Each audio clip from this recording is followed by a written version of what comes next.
Unit 1 Chitta's Tear. Pre-task A. Read the passage. One day, Rosie went to a grocery shop to buy a packet of bread. When she saw that the shopkeeper was busy with the other customers, she stole some toffees from a jar. When she got back home, her mother asked her from where she had got the toffees.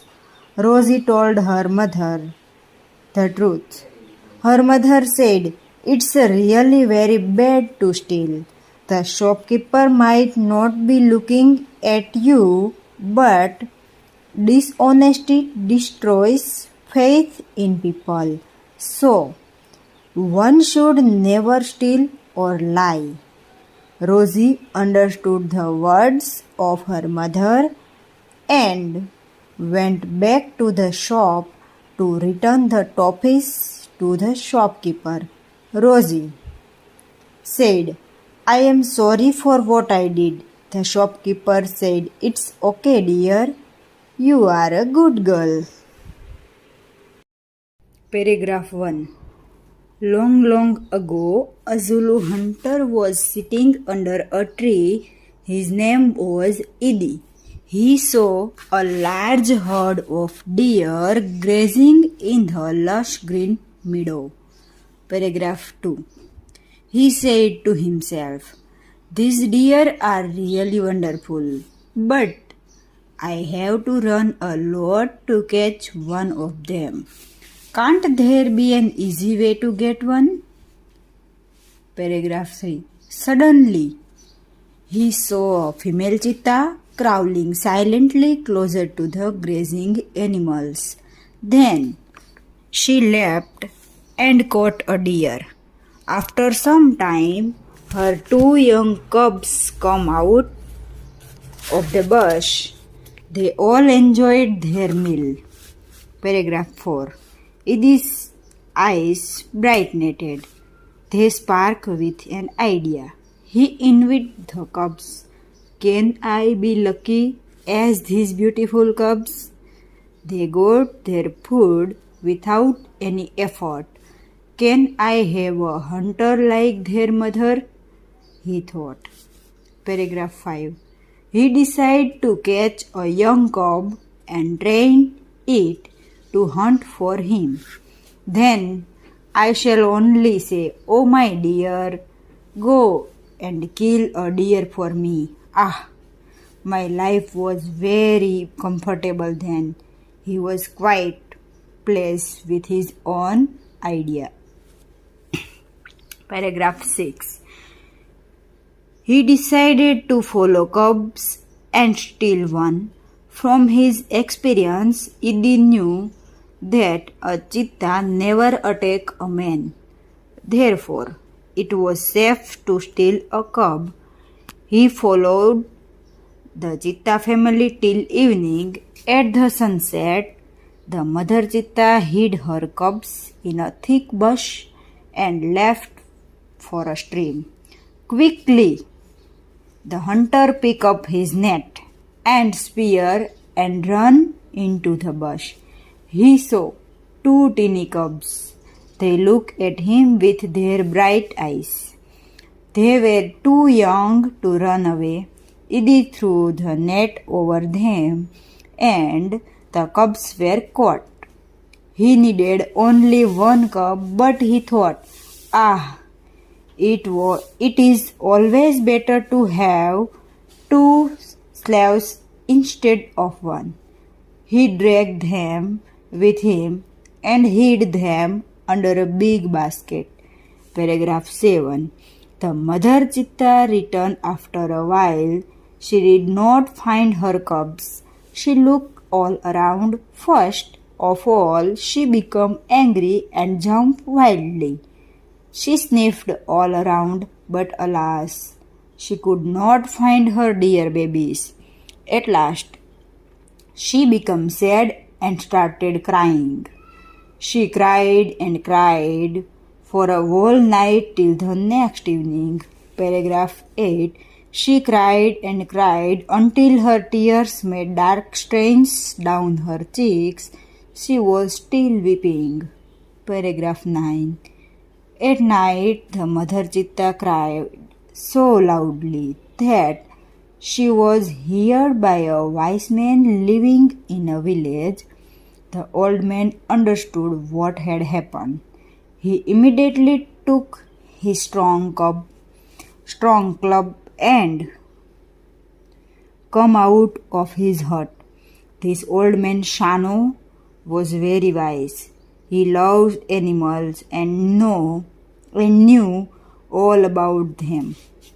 Paragraph 10.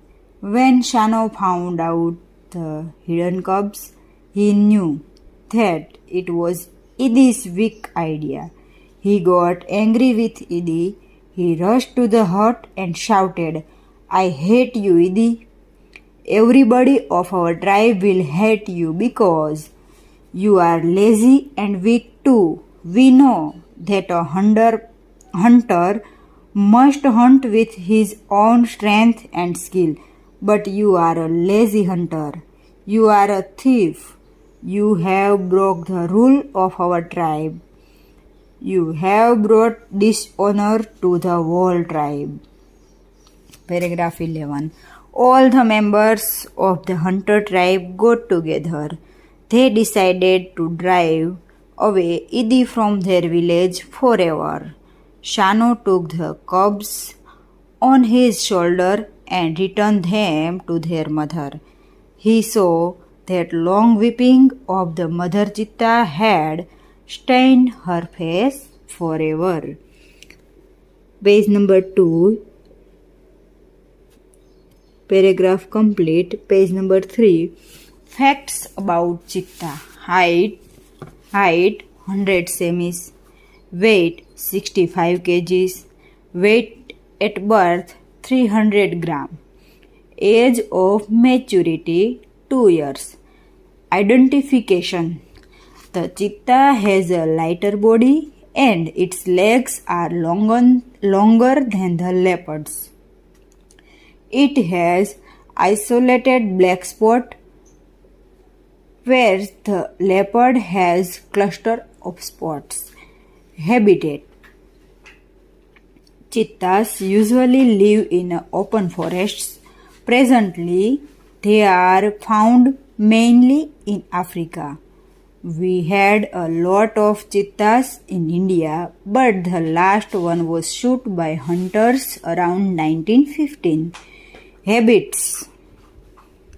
It is the fastest animal of the earth. Its top speed can be around 100 km per hour, but it can maintain this speed only for a very short distance. Sometimes it can take a lap as long as 15 meters. It creeps silently behind the prey and then leaps up to catch it. It does not preserve its prey. This sometimes causes death of cubs and young chitta.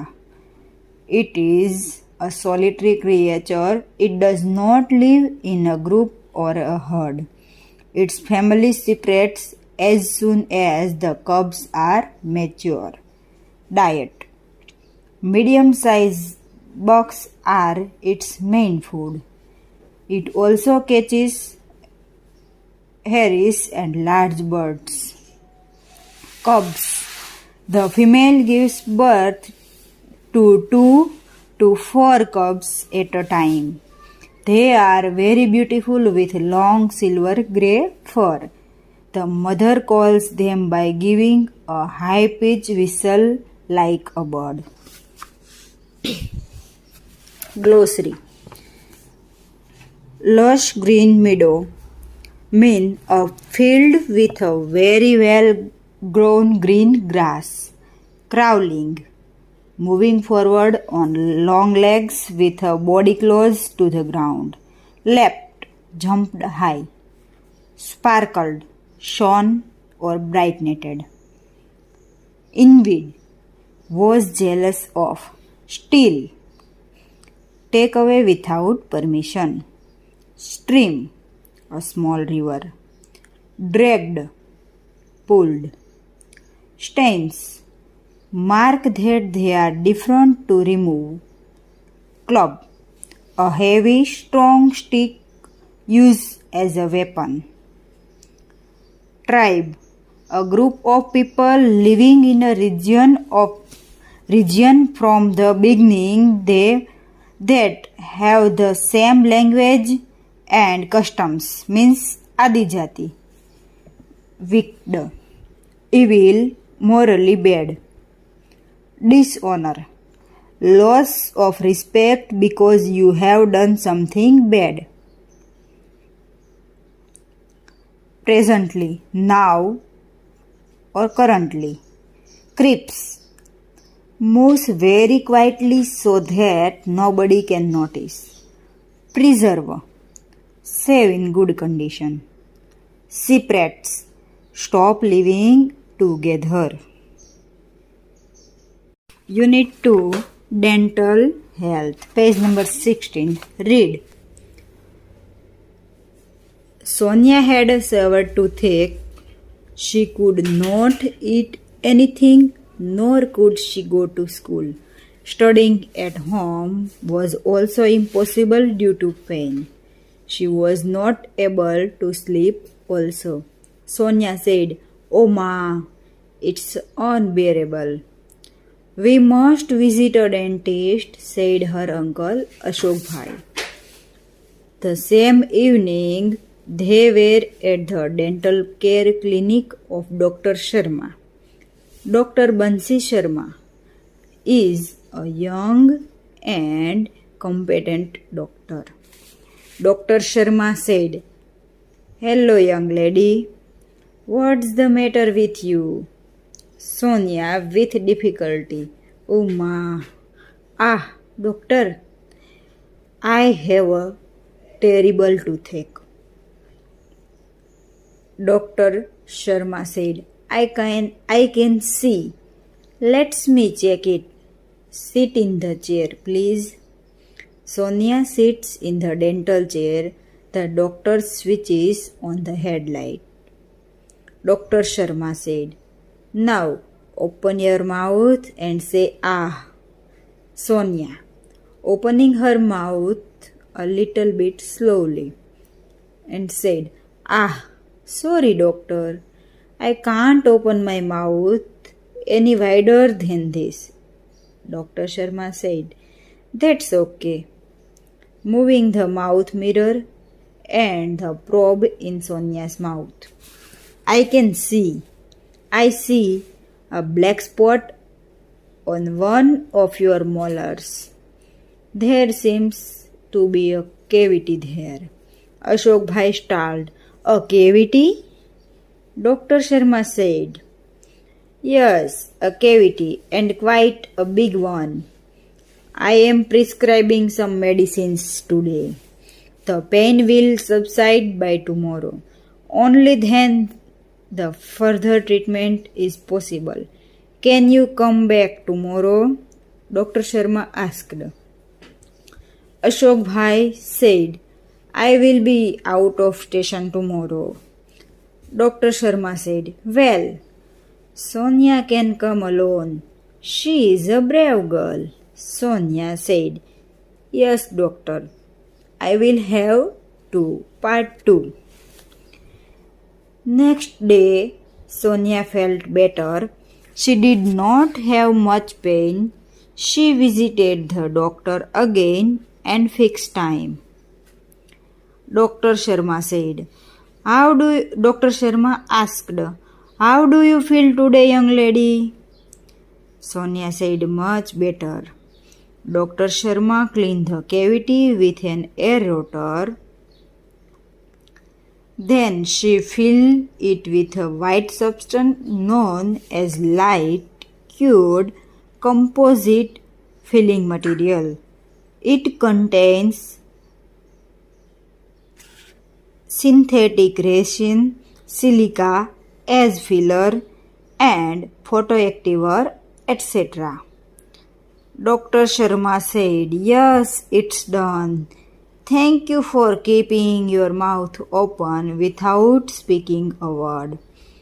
As Sonia was the last patient that day, the doctor could spare time to talk to her. Sonia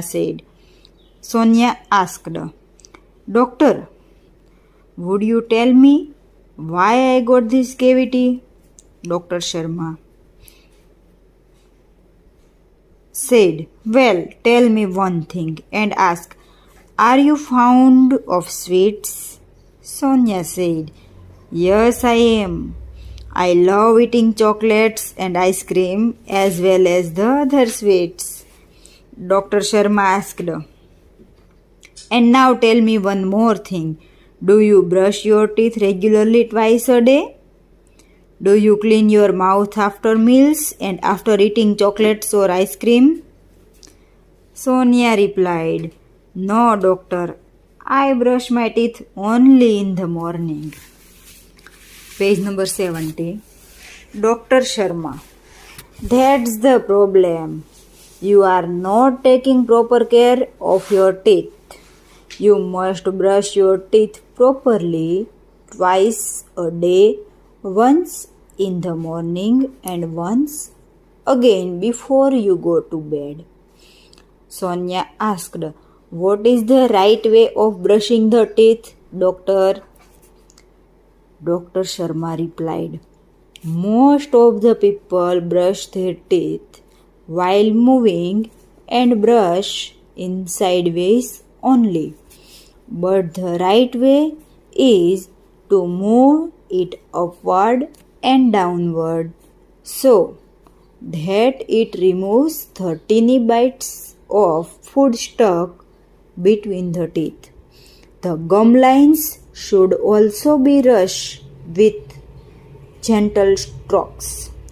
Not only this, clean your mouth after every meal and every time you eat a chocolate or ice cream." Sonia asked, "Would you tell me the reason, doctor?" Dr. Sharma replied, "Cleaning of mouth is first requirement of dental hygiene. If you don't clean your mouth, the teeny bites of food inside stick to the surface of your teeth and in the space between your teeth. Now, germs feed on these food particles who eventually eat up parts of the teeth too. They destroy the enamel coating of the teeth and in a long run it leads to cavity." Sonia asked, "Enamel coating? What's that?" Dr. Sharma said, "For that, you need to understand the construction of our teeth. Our teeth have 3 layers. The uppermost white layer is called enamel. It is the hardest and strongest part of our body. The second layer is called dentin. It is slightly yellowish. The innermost layer is called dental pulp. In your molar, there was a cavity which now no more exists." Sonia asked, "Molar? What is it?" Dr. Sharma said, "It's a kind of teeth. Look at the chart. There are 2 types of teeth. Deciduous teeth, also known as milk teeth, and permanent teeth.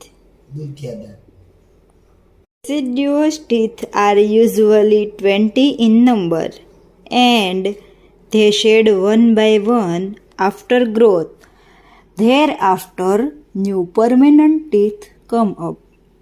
They are usually 32 in number.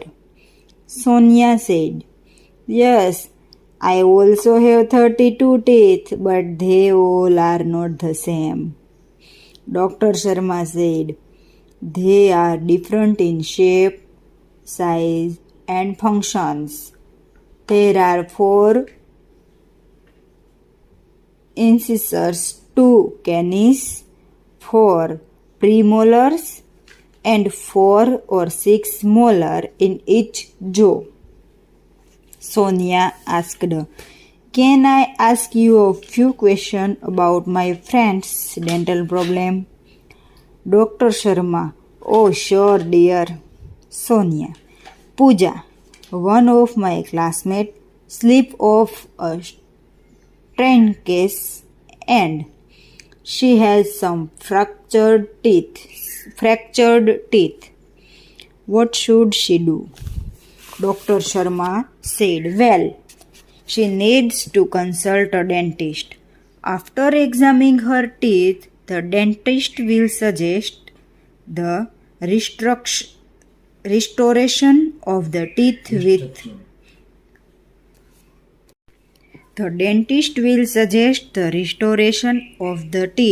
with light cure composite filling material. Sonia said, Okay, I have another friend named Thara. She has uneven growth of teeth. Her teeth are not properly grown. She feels very embarrassed at times. Any advice for her? Dr. Sharma replied, No. No one should feel embarrassed about physical deformity. Her problem is called crowding. Now, there is a solution for this problem also. The patient has to go for an orthodontic treatment. The braces will bring her teeth in proper alignment. Page number 18. Sonia asked, Should I ask her to see you? Dr. Sharma replied, No, she will have to consult an orthodontist. Sonia said, Thank you very much for your valuable suggestion. Indeed, dental science has advanced a lot. I will ask her to consult an orthodontist. Now I am thinking of taking up a project on dental health because we have to work on a project in science and I think this is a very useful topic. Dr. Sharma said, You can come for guidance for your project if you need. Sonia said, It's so nice of you, Dr. Sharma. Dr. Sharma said, You are welcome. Grocery. Dentist. A doctor who treats teeth problems. Terrible means unbearable.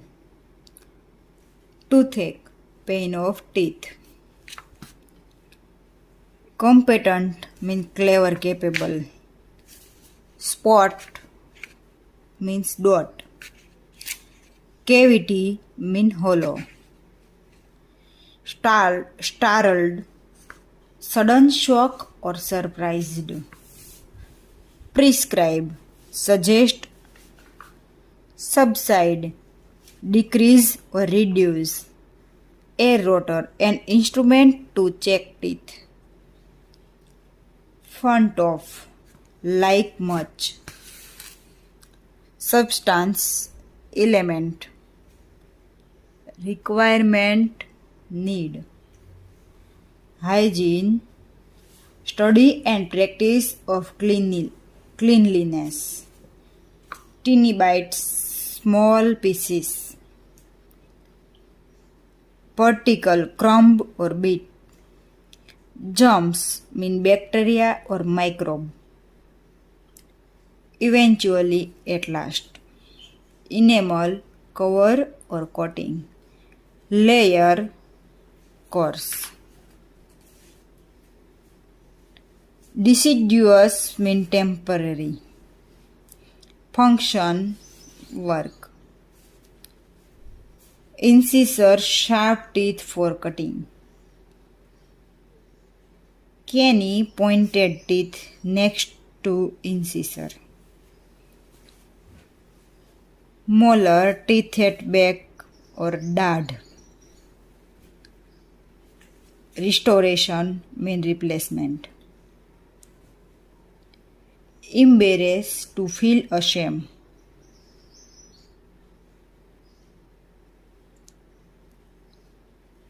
Alignment mean arrange in straight line. Orthodontist, a doctor who corrects the irregularities in the position of teeth. Probe, a thin metal instrument used by a dentist. Unit 3.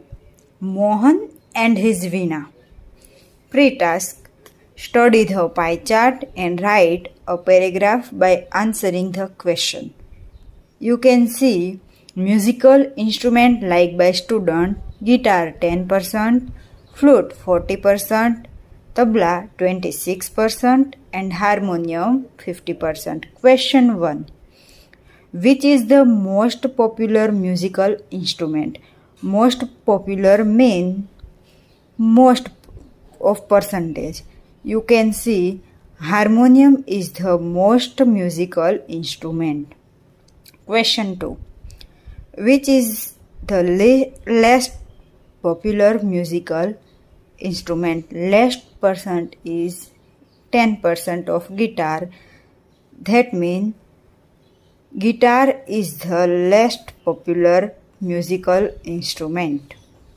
Question 3. How many of the students like the flute? Flute, you can see in the graph, 40% of the students like the flutes. Question 4. What is the difference between the popularity of flute and that of tablas? If you want to know about different, you can see flute like by student 40% and tabla like by 26%. We have to find different. That means 26 minus 40. That means 12% different between the popularity of flute and tablas. Question 5. Which instrument is liked by half of the student? You can see in the graph 50%, that means half student like harmonium. Which instrument liked by the half of student? The answer is harmonium is liked by half of the students. Now we read unit. Read. Mohan was born in family of musicians. Music was in his blood. He grew up with musicians like his father and other family members. He was entirely trained in vocal music and then he tries his hand at the violin. When he was about 10, he started liking sitar. He was also trained in it and played it for about 30 years. A German lady came to stay with Mohan's family to learn music from his father. It was then that the guitar entered his life. He began his experience with that beautiful instrument. No other instrument now in my life. I want to play the guitar only, said Mohan to himself. Guitar took all this time. all his time.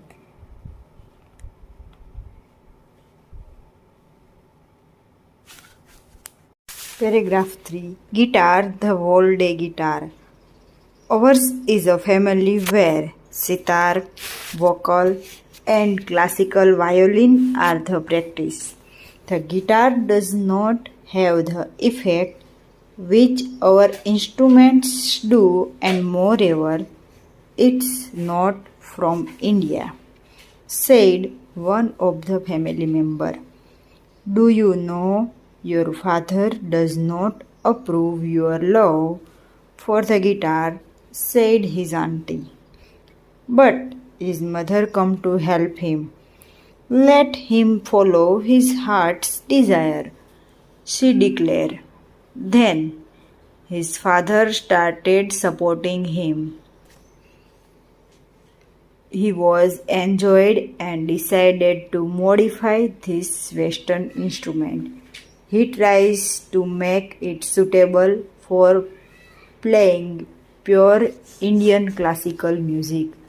He spent 2 more years with guitar only. Page number 27, paragraph 2.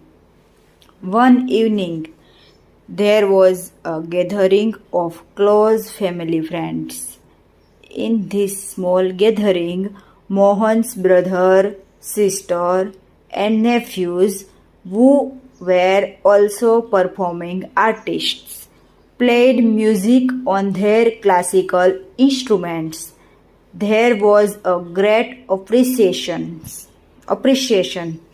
Mohan, to express his wish to perform, he played on guitar.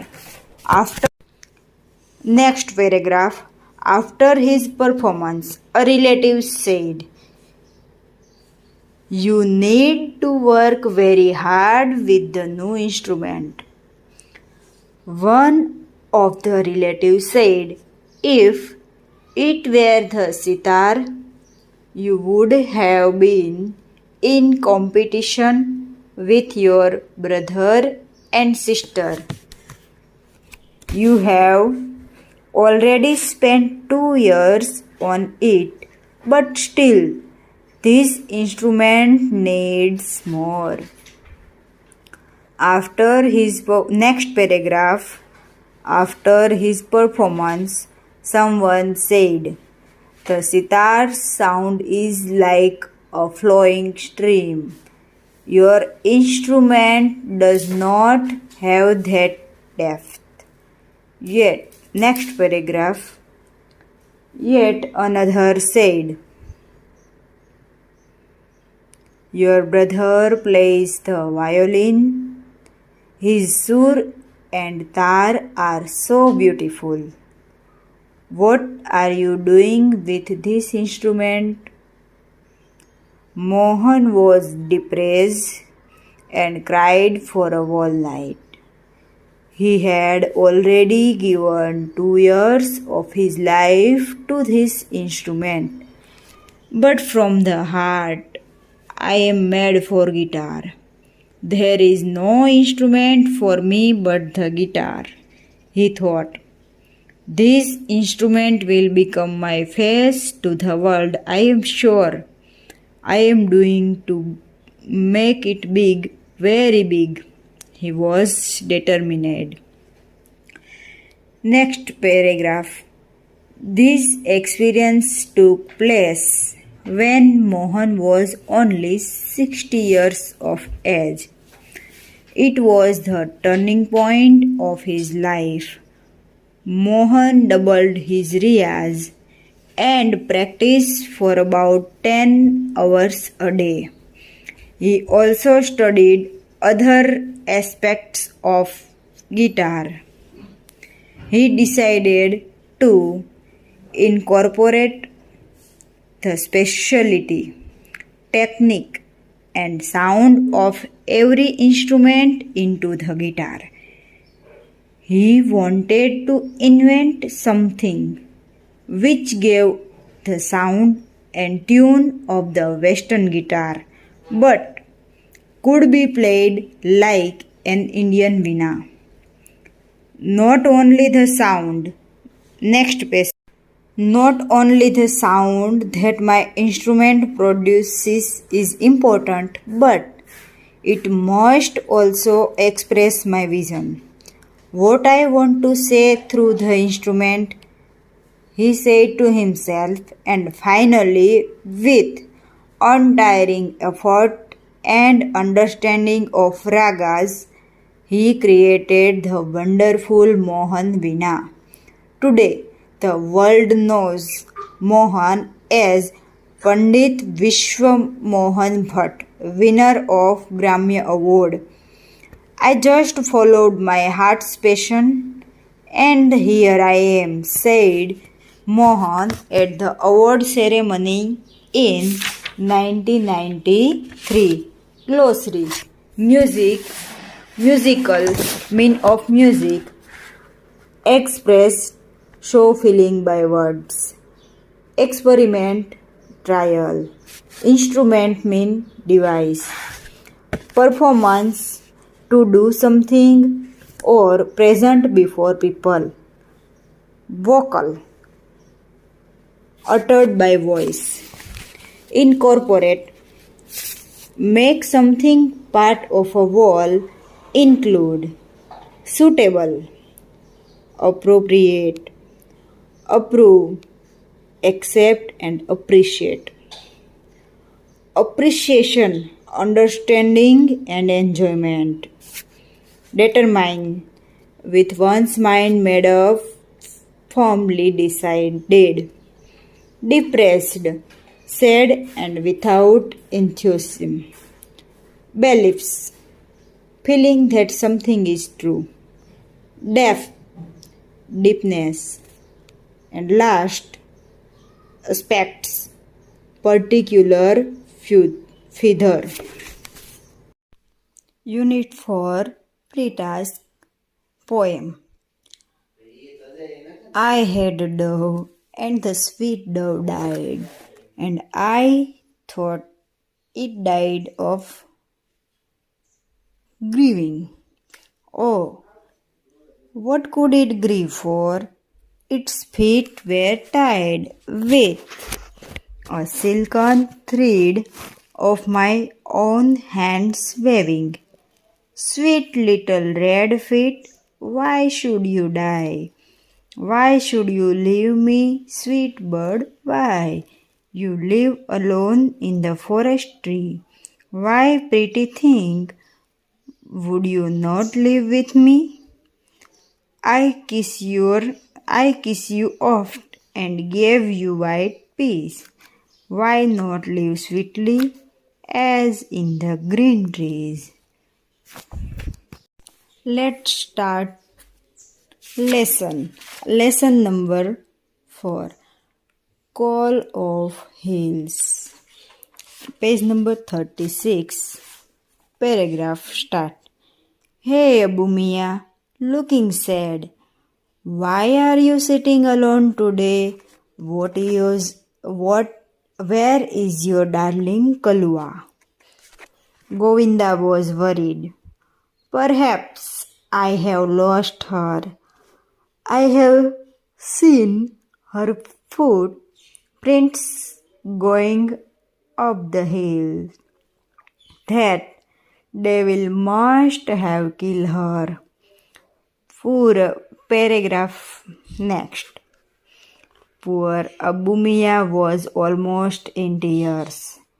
He could not understand why Kalua broke her string and disappeared in the night.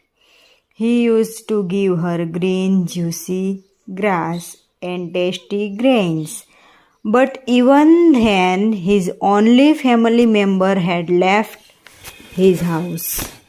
After some days, Abu Mia brought another goat.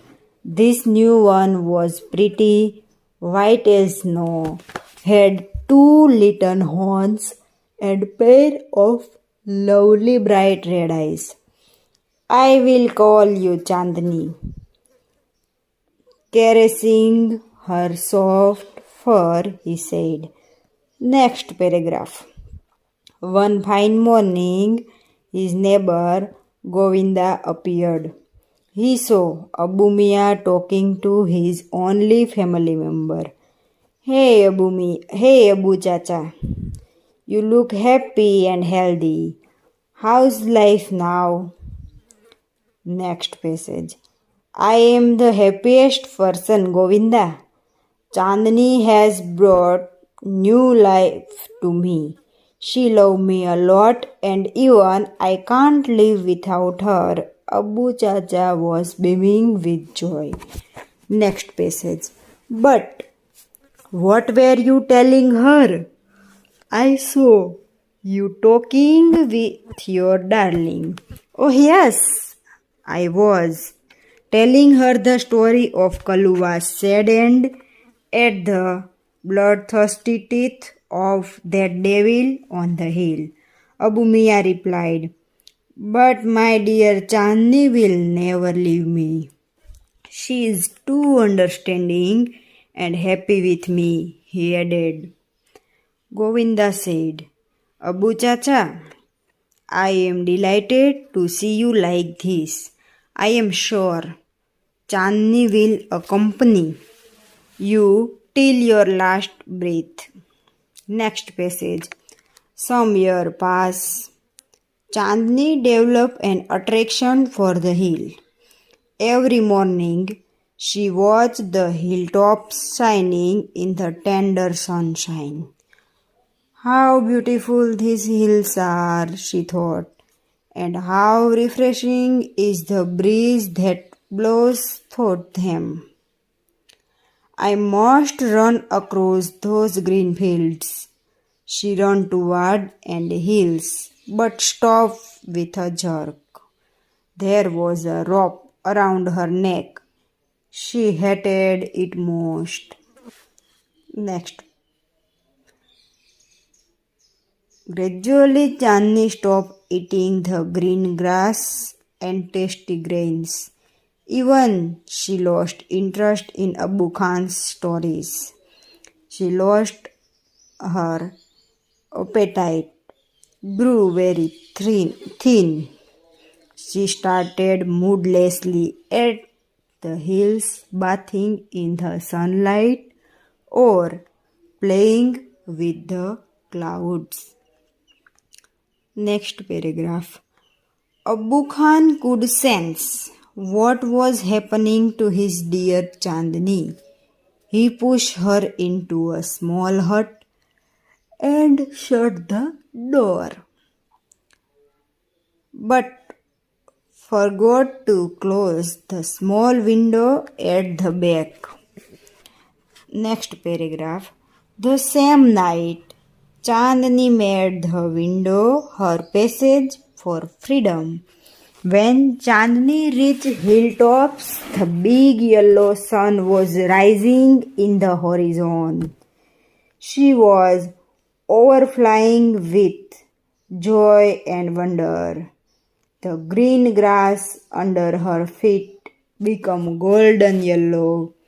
The wind sang an endless song of welcome.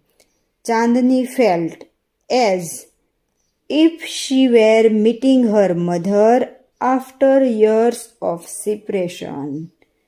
How different all this was from Abu Khan's prison house. Next passage. Page number 37. Next passage. That day, she jumped and played and ate all around. She was on the top of the world. It was the happiest day in Chandni's life. Next passage. The sun disappeared behind the hills. Soon the darkness covered the grass, the flowers, and the trees. The wind stopped blowing. There was stillness all around. An owl hooted from a hole. Chandni felt scared. The full moon rose in the distant sky. In its silver light, Chandni saw two bright eyes and sharp teeth moving slowly towards her. The devil was not in a hurry. He knew that goat was also his food. Next passage. The wolf and the goat struck their heads with each other. He was big and ferocious, whereas she was small but not weak. Chandni stood firm on her legs, head slightly bent, and her strong horns aimed at the devil. She looked like a brave soldier ready to fight a cruel enemy. The fight began. Next paragraph. The fight began. It was on the third night. The moon began to grow pale and suddenly hid behind the clouds. The stars also began to disappear one by one. A faint light appeared in the east. The first rays of the sun saw Chandni lying on the ground. She was completely soaked in blood. The wolf, tired and sleepy, was getting ready to devour her. Next passage. A flock of birds sitting on trees was debating the result of the fight. Last passage. So, who is the winner? Asked a small one. The wolf, of course. Most of the others declared together. No, said a wise one bird. Chandni is the winner. I had never seen such a brave freedom fighter.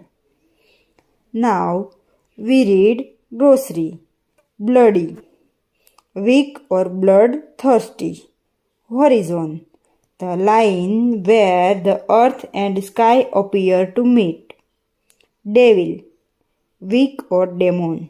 Faint. Dim. Pretty. Beautiful.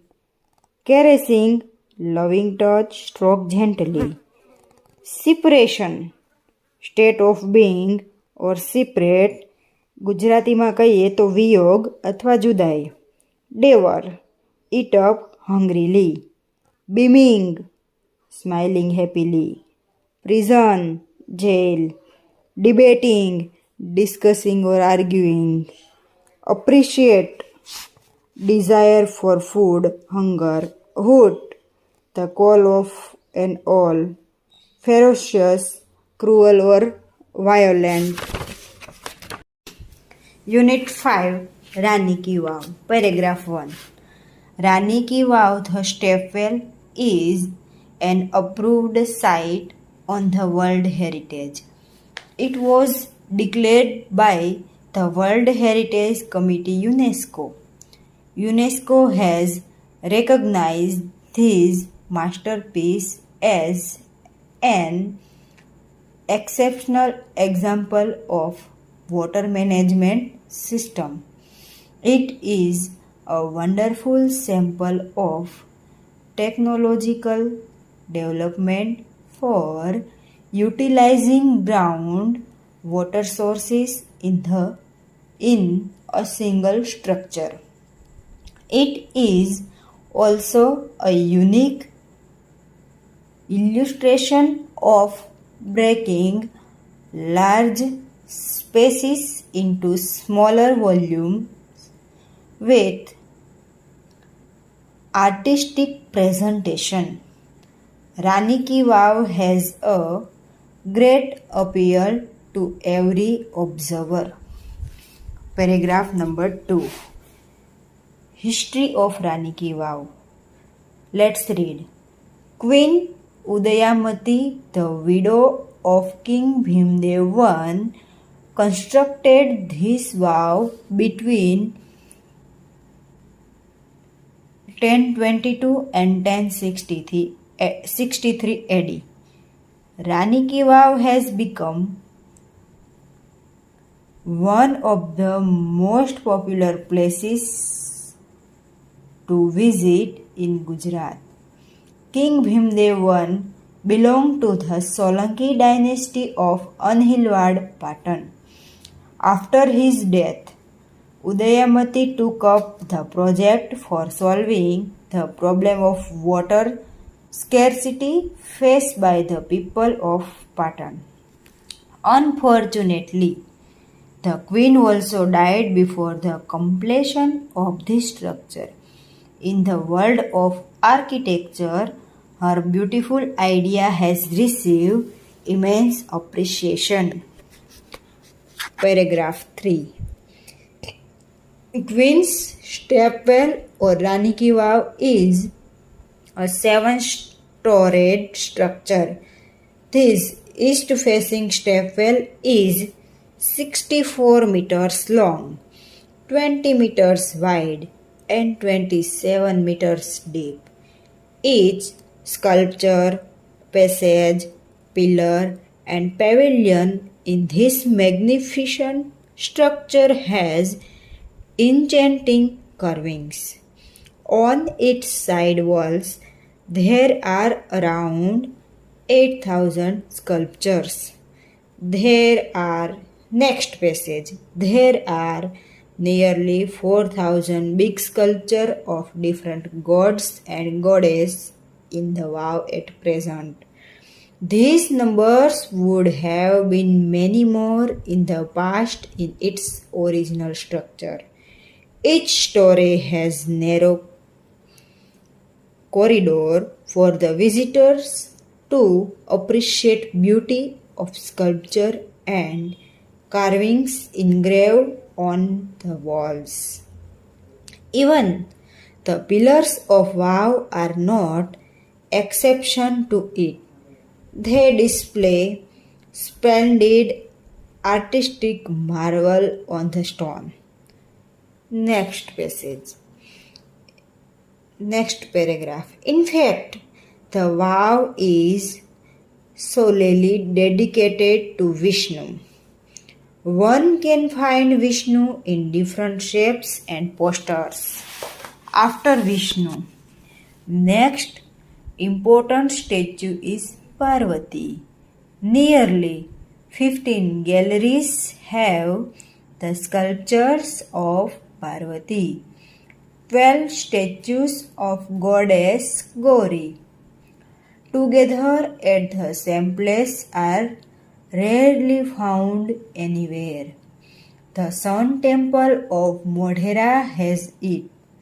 This Vav has also all the 12 statues of Gauri, namely Uma, Parvati, Gauri, Lalita, Shriya, Krishna, Maheshwari, Rambha, Savitri, Trisanda, Total, and Tripura.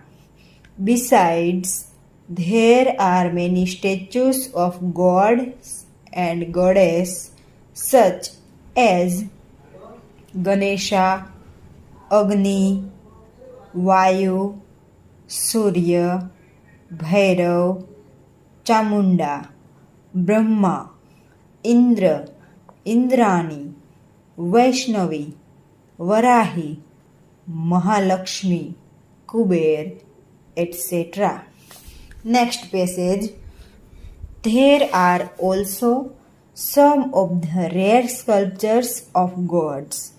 Here, one can find the statue of Lord Buddha with 4 hands, the statue of Ram with sword and shield, the statue of Sun in front of Tapasvi, the statue of Shiva with beads in his hand, the statue of Parshuram with soft and gentle expression, rather having hard and stern look, etc. Some of the sculptures display contemporary lifestyle, folk tales, animals, and human instincts, etc. They reveal artistic vision and unique imagination of sculptures. There are nearly 300 statues of Apsaras. The sculptures presented a vast range of emotions and feelings on the faces of Apsaras. They display variety of different moods and situations. Most of them present Vishnu in his 10 different avatars. The most attractive sculpture are those of Vara, Vaman, Narsimha, Ram, Kalki, and Mahishasur-Mardini. The Apsaras with 16 different makeup styles add to the grace of this unmatched structure. The stepwell also focuses on the holiness of water and its great significance in Indian culture. The wow is most developed, elaborate, and ornamented example of submerged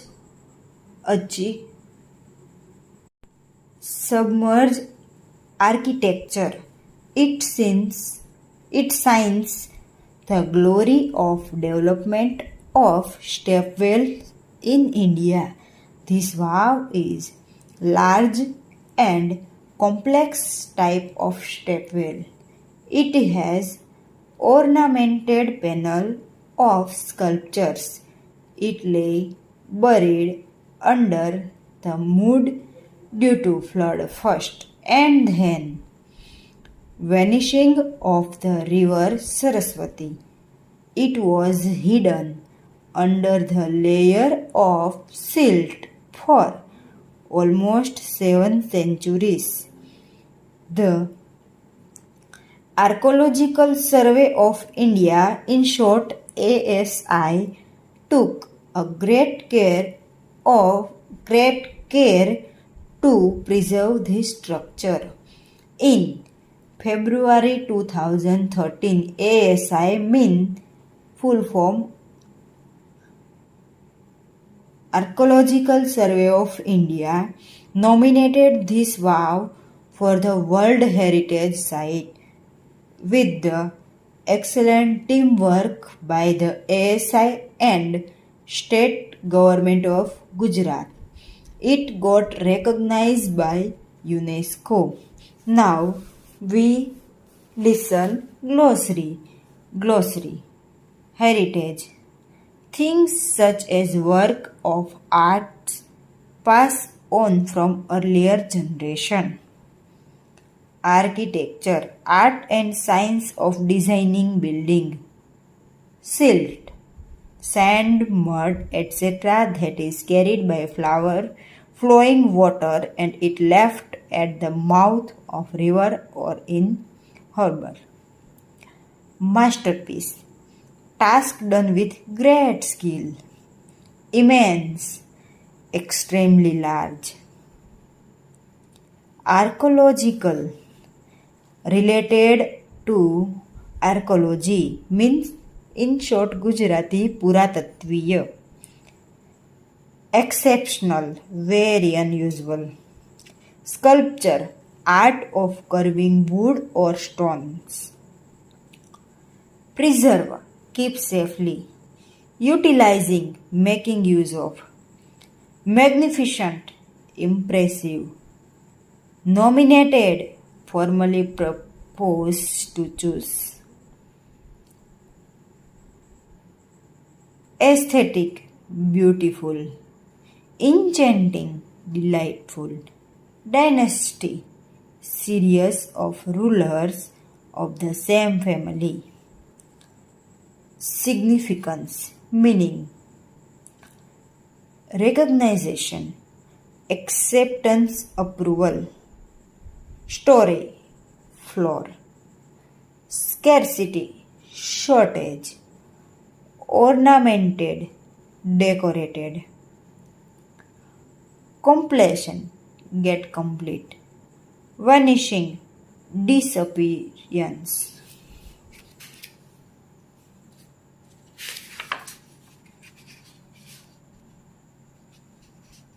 Now, on page number 51, language practice. Enjoy the story and observe the underlined words. Listen carefully. Who is stronger? One day, the wind said to the sun, I am as stronger as you. The sun laughed and said, What a silly person you are. I am far stronger than you. They decide to put it to a rest. There goes a man with a jacket along the mountain road. Said the vine, Can you make him take off his jacket? Why don't you try first? Said the sun. The wind puffed out his cheeks and blew. The man put his head down and walked on.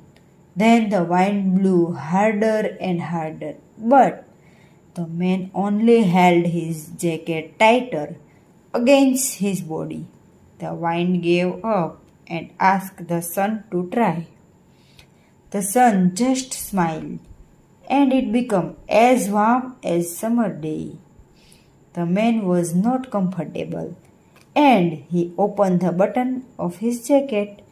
The sun now shone brighter and brighter, and the man felt warmer and warmer. He began to perspire and was soon tired. He saw on a stone and took off his jacket, and now he was more comfortable than before. Unit 6, Pre-task in the train. As we rush in the train, the trees and the house go wheeling back. But the stray heavens above the plane come flying on our track. All the beautiful stars of the sky, the silver doves of the forest of night, over the dull earth swarm and fly, companion of our flight. We will rush ever on without fear.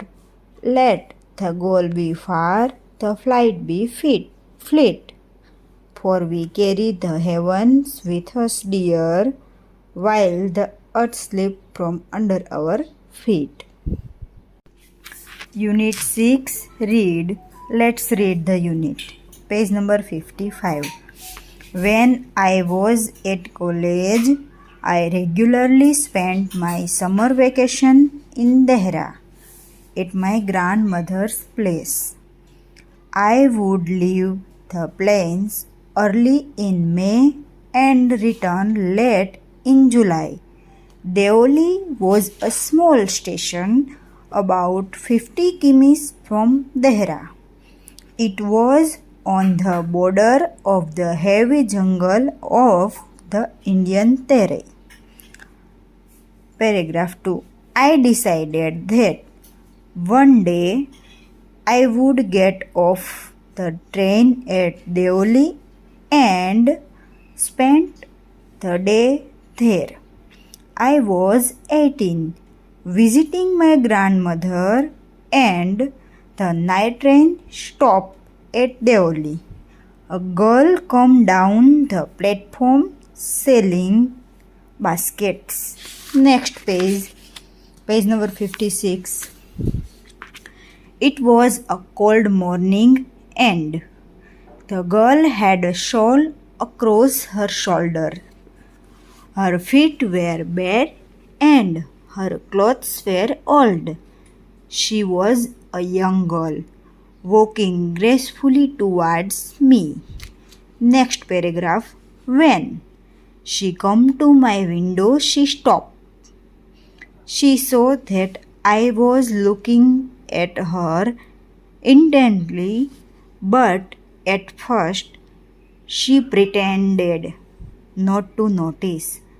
She had a pale skin, shiny black hair, and dark eyes. And then those eyes, searching and lively, met mine. Next passage. She stood by my window for some time, and neither of us said anything. But when she moved on, I don't know why, left my seat and rushed to the carriage door. She noticed me at the door and stood waiting on the platform. I walked across to the tea stall. A kettle was boiling on a small fire. The girl followed me behind the stall.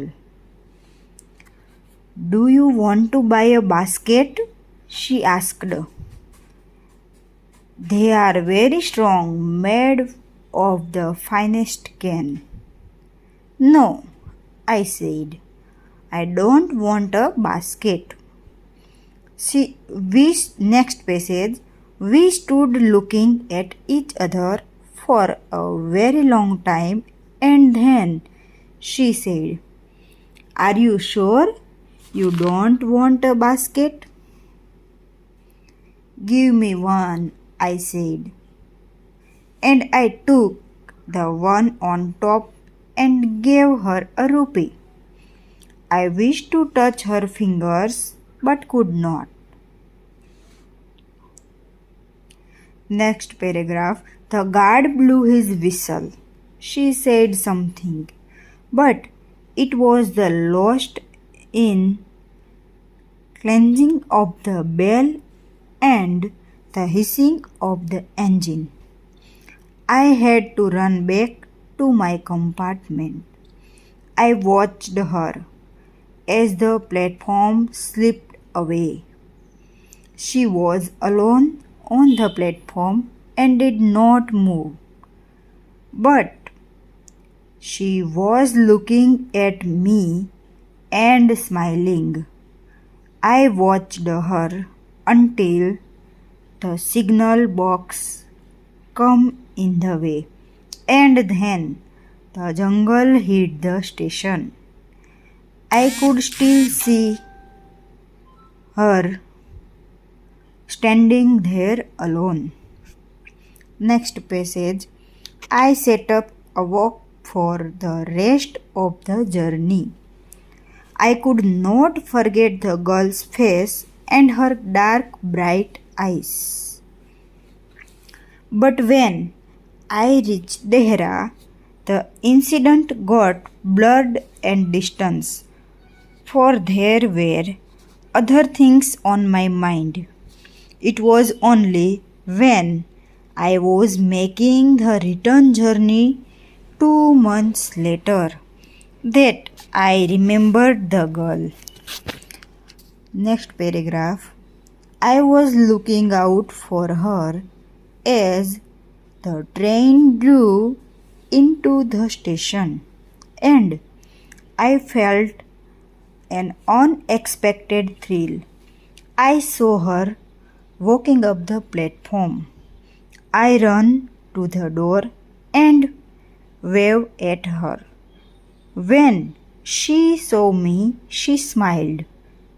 She was pleased that I remembered her.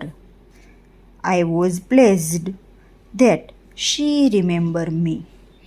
Next page, page number 57, paragraph first. She did not start selling baskets but come straight to the tea stall. Her dark eyes were suddenly filled with light. We said nothing for some time, but we spoke without words.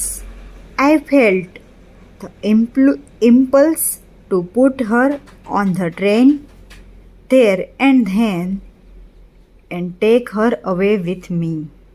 I could not bear the thought of watching her vanish into the darkness of Devli station. I took the baskets from her hand and put them on the ground.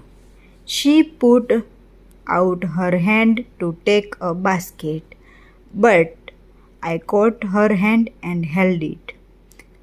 I have to go to Delhi, I said. She nodded. I do not have to go anywhere. The guard blew his whistle, and I hated the guard for doing that. I will come again, I said. Will you be here? She nodded. I do not have to go anywhere. She nodded again. The bell clanged and the train slid forward. I had to pull my hand away from the girl and run for the moving train. This time I did not forget her. She was with me for the rest of the journey and for long after all that year. She was a bright, living thing. And when the college term ended, I packed in haste and left for Dehra earlier than usual. I was nervous and anxious as the train entered Devli. I was wondering what I should say to her girl. What I should say to the girl and what I should do. I was determined that I would not stand helplessly before her. Next paragraph. The train come to Deoli and I look up and down the platform, but I could not see the girl anywhere. Next paragraph. I open the door and step off the footboard.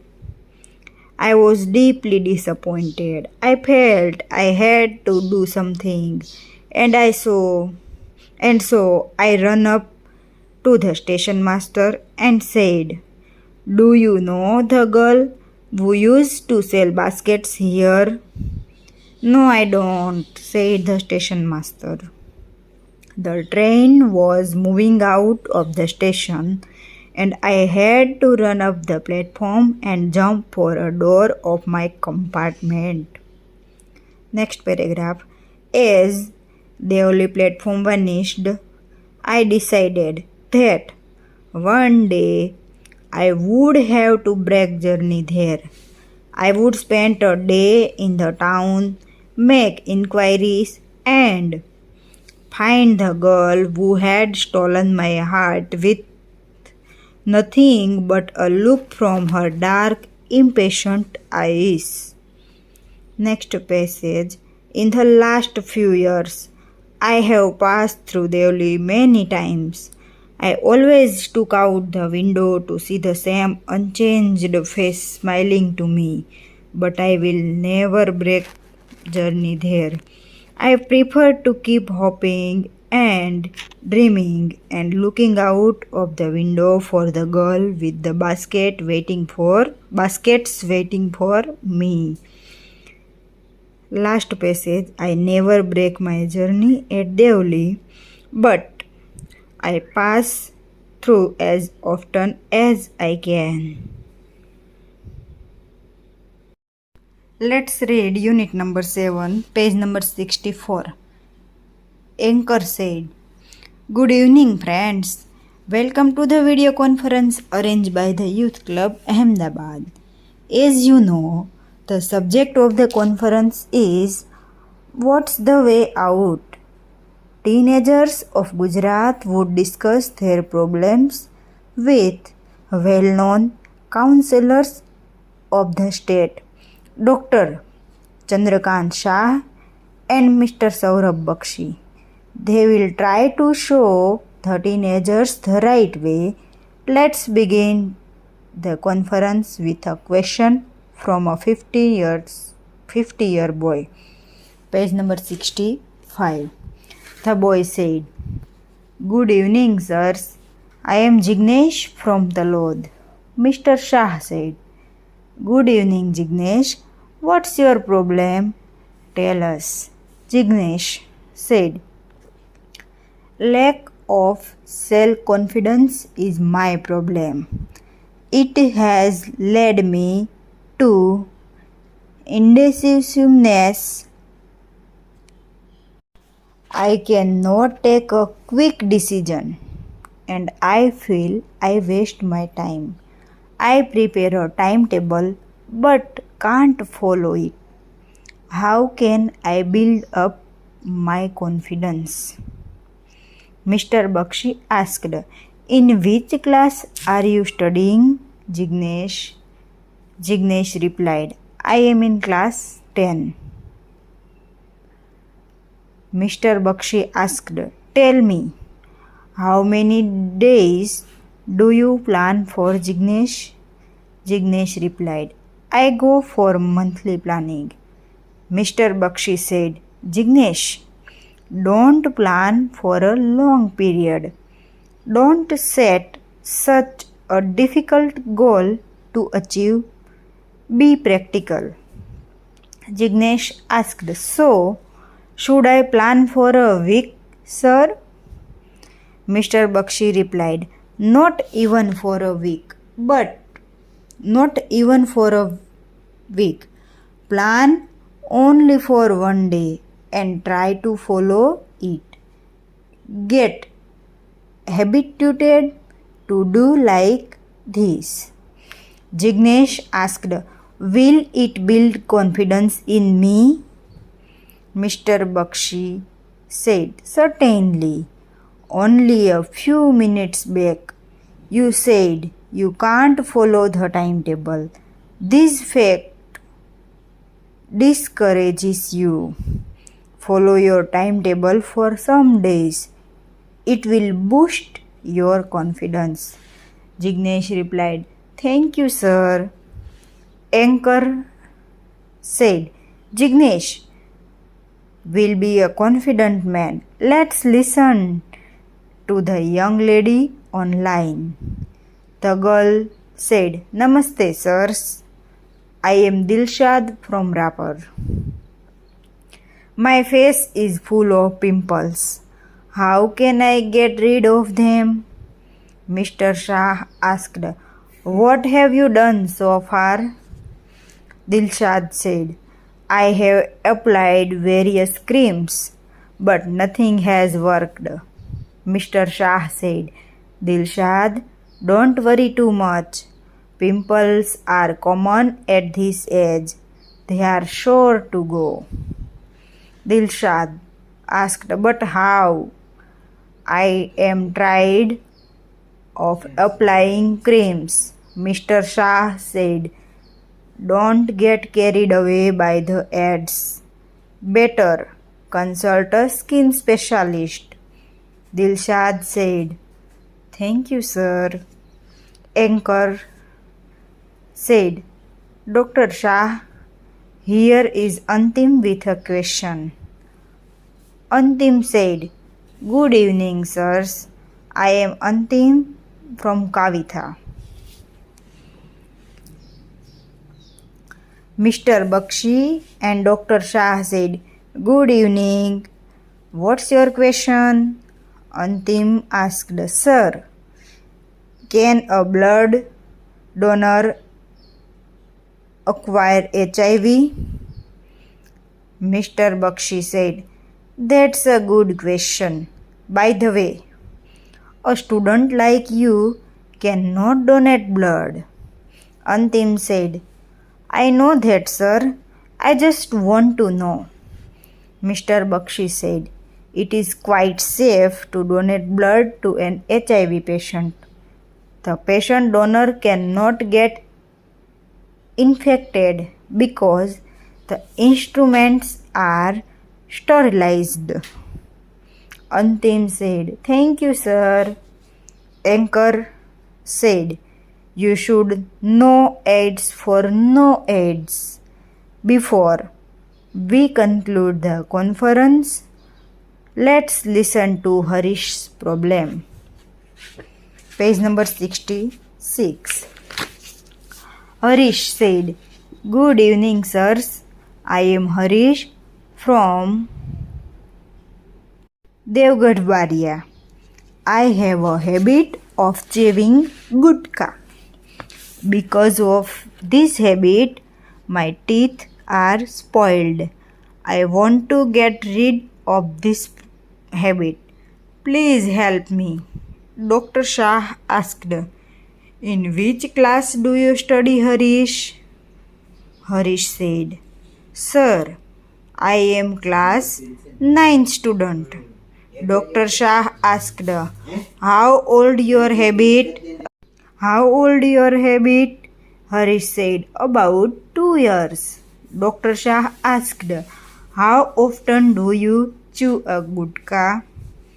Harish said, 5-6 times a day. Mr. Bakshi said, "That's terrible. Now tell me, what are your hobbies?" Harish said, "Reading newspaper, magazines and playing on tabla." Mr. Bakshi said, "That's good. Now, whenever you feel like chewing gutka, read the interesting news items or article from a newspaper or play on the tabla. Be with your friends, talk to them, play some game of your choice. Keep your mind engaged in different activities. I am sure you will be able to get rid of this habit." Harish said, "Thank you, sir." Anchor said, "So friends, now it's time to say goodbye. On behalf of Youth Club, I thank Mr. Bakshi and Dr. Shah for guiding the teenagers. I am also obliged to the boys and girls who trusted us and shared their problems. Again, goodbye and good night. Take care." Unit 8, page number 77, pre-task. Due to brave hearts, brave souls, the brave and the bold, who brave the enemy and brave the cold, we attained freedom. What should we do to remain this freedom? To remain free should be our goal. To remain free. Free should be our souls, free from the fear of doubt, free from the real or doubt, free from the fear of loss, free from the fear of effect and cause. Free to thank you each one who made us free, each one who created history. Let's remember each one who sacrificed his being to attain and remain our freedom. Unit 8, A Day in the Life of an Indian Fighter Pilot. Page number 78. Let's read the unit. Paragraph first. It is 5 o'clock on a cold February morning.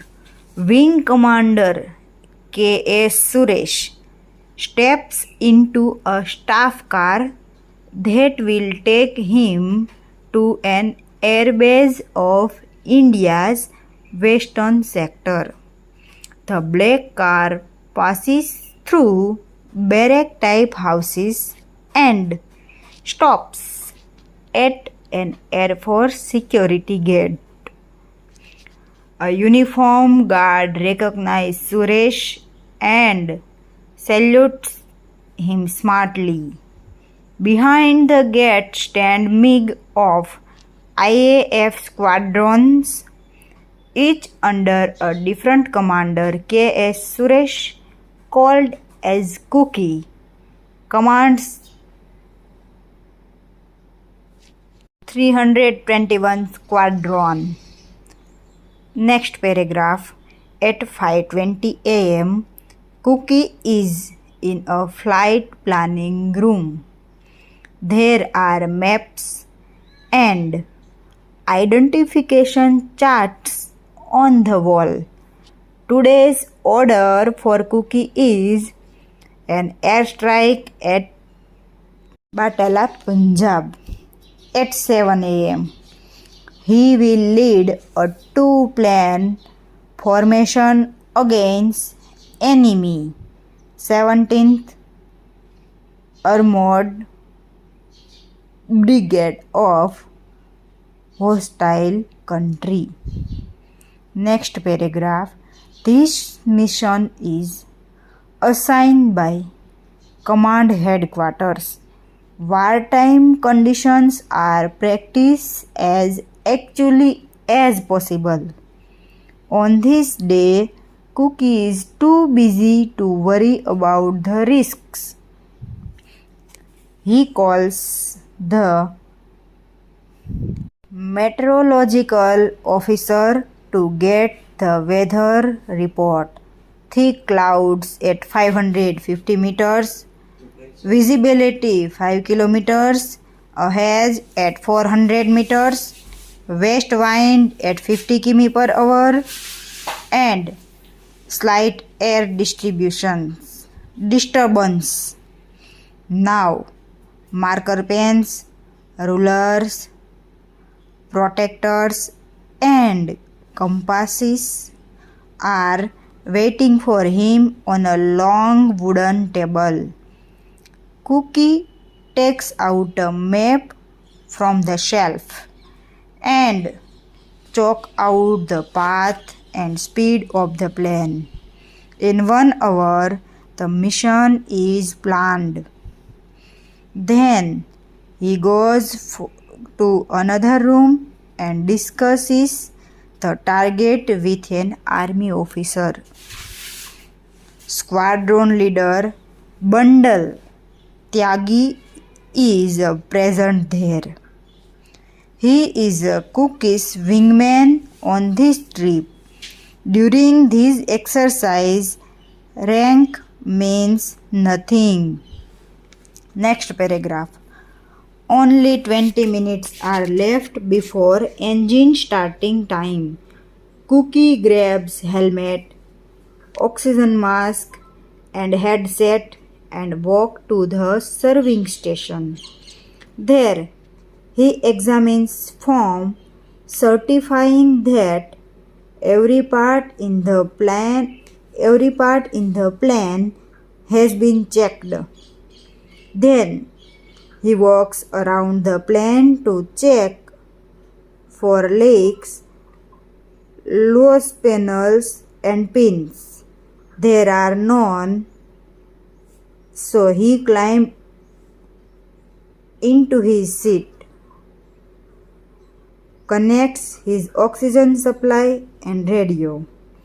Next, he pulls out a safety pin from the seat and then becomes live. If he pulls the cord, the seat with the parachute will rocket 200 meters out of the aircraft in less than a second. Finally, the last compulsory check before takeoff. It is called Teflon trim. Air pressure, air brakes, ailerons, flaps, fuel instruments, oxygen, hydraulics, and pneumatics. Next paragraph. Now he begins to taxi. On the runway, wingman Tyagi joins him in another MiG-21, which is a single-seater fighter plane. Takeoff permission received. The two pilots accelerate the runway. Their wingtips are just some centimeters apart. They lift off at 360 km/h and soon climb up and get 950 km/h. It is 6:45 a.m., 15 minutes before their time on target. At 6:55 a.m., they reach their first checkpoint, a village named Mirthal, down on the earth. Cookie begins to time his target. As they rise up to 450 meters, Tyagi's plane rocks violently due to the air bumps. A bit bumpy here, says Tyagi on radio. Breakfast may come up before the bomb goes down. Cookie jokes. 2 hunters appear far to the right as enemy planes. They turn away and vanish. Next paragraph. There are clouds all around. The earth has disappeared too. The MiGs are fast approaching the target. Now both the planes dive below the clouds. Their planes are flying lower. Cookie sees the target, an enemy tank, and he releases the bomb. Next paragraph.